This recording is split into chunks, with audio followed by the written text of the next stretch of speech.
Do you ever feel like your life is out of balance? You know, where you find yourself juggling too many things and being pulled in different directions all at the same time? Let me ask you this. Do you ever find yourself at work thinking about personal matters? Or even worse, do you find yourself at home thinking about work? And if you work from home, that makes it even harder to separate the two. I mean, it's exhausting, right? Well, on those days when the tug-of-war between work and personal life leaves me feeling defeated, I have discovered a quick way to help regain some of that balance, and I'd like to share that with you today.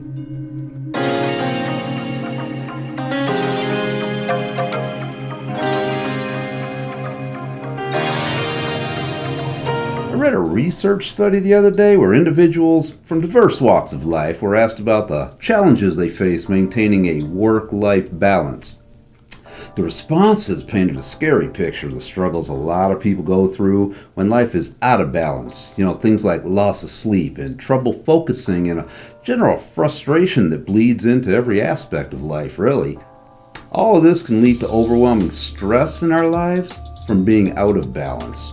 And as I'm sure you already know, stress is a bit like a toxin. You know, a little bit will get you high, but too much will poison your blood and it will kill you. Pretty gruesome when you think about it that way, right? Now let's talk about a solution. Let me share with you one thing I've learned in my search for balance.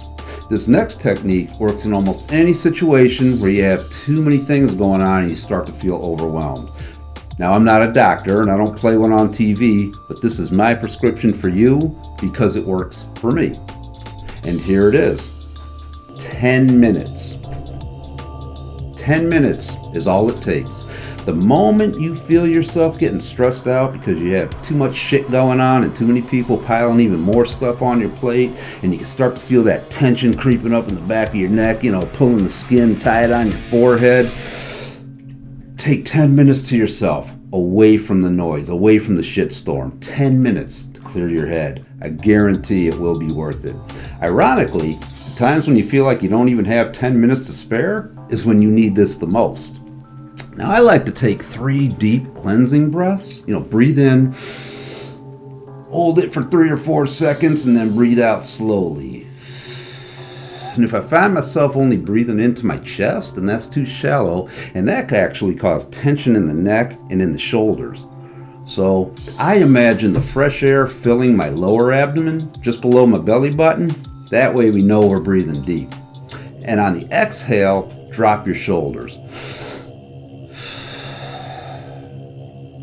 Now, for some people, this is all it takes to calm their mind down and bring them back into balance. But personally, I often have to go one step further because sometimes you got too many competing thoughts bouncing around in the head all at the same time. You know, I guess that's ADHD for you. A bit like a bunch of chickens jumping around in the back of a pickup truck. And we need to get them to calm down first before we can focus on anything else. And for that, there's this other neat little trick I learned.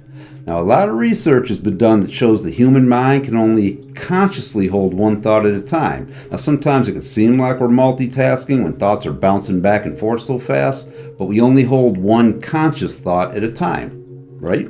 So the trick is to disrupt the pattern of competing thoughts with a simple pattern break. And here's how I do it. Breathe in, and I say out loud, cancel, cancel, cancel. That's it. Easy, right? This simple yet powerful technique really works to cut through the clutter. Now, usually I have to do it more than once, but rarely more than twice. And if you can't say it out loud for whatever reason, like you're at work or in a crowded room or the baby's sleeping in the next room, then think it out loud in your head. Personally, I like to say it out loud so I could say it and hear it at the same time. You know, sort of a double stimulus whammy there. Now, when you say the words cancel, cancel, cancel, it disrupts the thought pattern of random thoughts bouncing around just for a couple seconds, and it gives your mind one thing to consciously focus on. And the word cancel cancels out competing thoughts. Pretty neat trick, right? Now, I say it 3 times because, well, for me, 3 has always been a magic number. There's a certain rhythm to it. 1, 2, 3. I guess if you're a musician, then a 4 count might be a better rhythm for you. You know, 1, 2, 3, 4. But at least say it more than once if you want it to be an effective pattern break. because once is too quick and all those other thoughts haven't had a chance to go, freeze up for a second. Twice might work, but 3 is a magic number. And then once the chickens are all settled down, I can focus on the number one priority that needs to be accomplished first. Just one. Now, if I'm at work, then what? One thing needs to be done first. That's what I focus on. If I'm at home, I often use this technique to stop thinking about work. Of course, this technique is not a be-all, end-all cure for the disease of overwhelming stress that comes with being out of balance, but it is one more tool you can add to your toolkit. So the next time you start feeling like things are out of balance, 10 minutes. Give it a try and let me know how it works for you.